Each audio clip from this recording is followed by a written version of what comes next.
everybody, and welcome to day 2 of NaNoWriMo. Definitely had a more successful day today, but the day's still dragged today, but I am enjoying my rainbow writing. We're on yellow today, so by the end of the week I should have a lovely manuscript coloured in many different colours. So I promised yesterday I'd tell you a bit about how I first got into Nano. I'd been aware of Nano for a little while through some of the forums that I was involved in, and in 2019 October rolled around and I was kind of like, yeah, I'm going to do Nano, that sounds like a good idea. No, Nano sounds like a really terrible idea. Yes, I'm going to do, no, I'm not going to do Nano. And on the 30th of October, I was very certain I was not going to do Nano at all. It was madness. I wasn't going to join in any such thing. And the 1st of November rolled around. I went, yeah, why not? Let's do this thing. So I signed up. If you go to my Nano profile, you will see that I signed up for Nano on the 1st of November 2019. I was like, I'm just going to aim for the 1,776 words every day and just see how we get on. If I don't manage the 50k, it's not a big deal. And as I told you yesterday, I smashed it and did 80 in the end. One of the things that I did during NaNoWriMo 2019 is I went to some local region NaNoWriMo meets, and I met some really lovely people there who were all writing. I can't say I got a huge amount of writing done, but it was great to hang out with other people doing the same thing.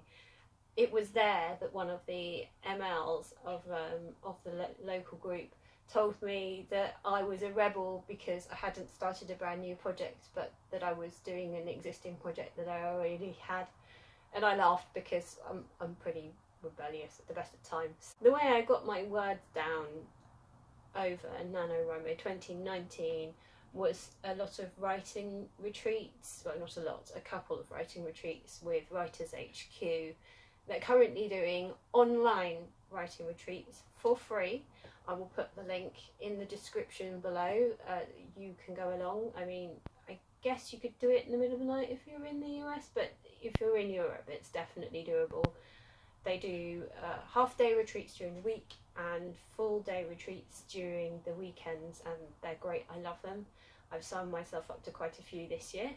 Another thing that I like doing, and I like doing this outside of Nano, but certainly during Nano, is going onto YouTube and finding a live feed writing. As I said yesterday, I did one which was the Nerdy Book Nerd, and Buggy yesterday. Haven't found any today, sadly, but it's been great fun. I'm sure there'll be more to come, maybe more at the weekends when people have got the time. One of the other things I did last year was I went onto the forums, and there were lots of suggested writing sprints on there. So I did one that was oh, I forget now, themed. What was the theme?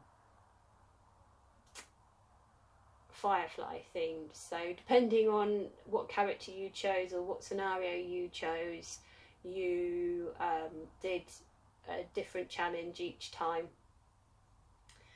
That was great fun. That involved lots of different little writing sprints, or you know, you need to do X number of words. That was great fun. It was a really good way of getting some words down. What I have learned from NaNoWriMo 2019, I had this dream that doing NaNoWriMo would set me up with this solid writing routine that I would keep to, and therefore I'd keep writing and I'd keep the momentum up every day, and it would be great because that's what I was doing during Nano. The reality was that although I can write 2,500 words a day, it doesn't really work out very well for me. By the end of Nano, I was kind of just done. I was like, I had no words left. I just wanted to go and lie in a dark room. I had this kind of idea that I was going to finish the book in December, But actually it took me till the end of January to finish the book that I started in Nano. But then it's a fantasy, so it was going to be longer than 50k. In fact, it was almost double that. So I suppose I did the first half in a month and the second half in 2 months. That's still not bad. It's still not bad. I also discovered during Nano, well, I kind of knew this anyway, but I'm very competitive with myself. So I kind of I'm quite happy to try and beat myself all the time, you know, like, oh no, I didn't, I've got to do more words today than I did yesterday. I've got to prove I can do it. So I guess I could use that, but I don't really count my words outside of Nano, so maybe I should, I don't know. I'm not really obsessed with word counting apart from during Nano. One other thing that Nano did for me last year was it gave me the confidence to tell other people what I was doing. When I first started writing, I would only say that I write, not that I'm a writer, that I write.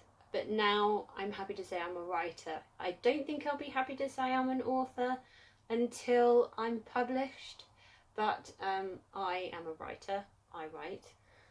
And thanks to Nano, I actually felt confident showing my work to some of my friends, and the reaction was really positive. So a year has passed, and now I'm sat here putting it out there for anyone in the world to see. We'll see what happens.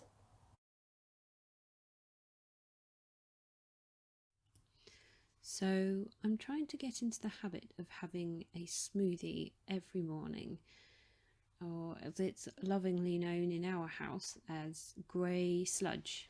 I promise you, it tastes better than it looks.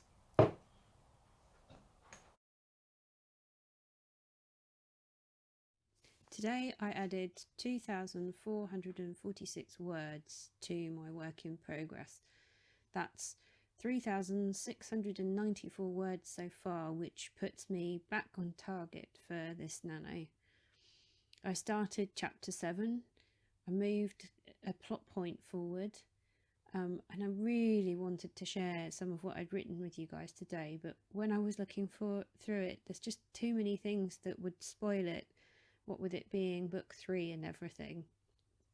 It felt so going today because there was lots of dialogue and I struggled to write dialogue in a smooth way.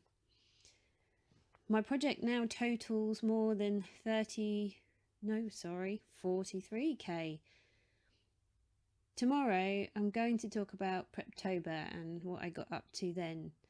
Thank you for watching today, and just keep writing.